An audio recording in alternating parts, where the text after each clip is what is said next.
Gusto mo ba na magmamakaawang tatawag ang partner mo sa'yo? Lalong-lalo na sa matagal na panahon ay hindi na kayo nag-uusap ng dalawa at hindi naman kayo hiwalay. Pero sa matagal na panahon ay hindi na siya nagpaparamdam sa'yo. Kaya ngayon may ituturo ako sa inyo na ritual. Basta gawin ito, nabuo ang loob at tiwala mo at paniguradong magmamakaawa siyang tatawag sa'yo ngayon mismo.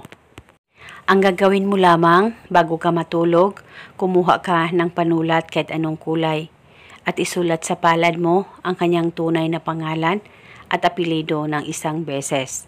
At sa ibaba ng pangalan niya ay isulat mo, "Call me now." At isang beses mo lamang itong isulat, pangalan at apelido niya at "Call me now."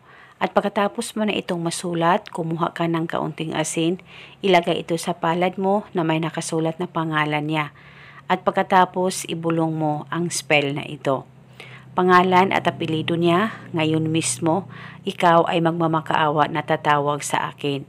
Ibulong mo lamang ito ng 3 beses. At pagkatapos, itapon mo na itong asin at huwag niyo pong burahin ang nakasulat dyan sa palad mo, hayaan mo lamang ito. At kinabukasan ay pwede mong ulitin ang paggawa nitong ritual. Basta gawin ito bago ka matulog. At kahit tumatawag na sa'yo ang partner mo, lalong-lalo na kung LDR kayo, ay pwede mo pa rin ipagpatuloy ang ritual. Depende po sa inyo. Pwede ka rin gumawa pa ng iba't ibang ritual na binahagi ko.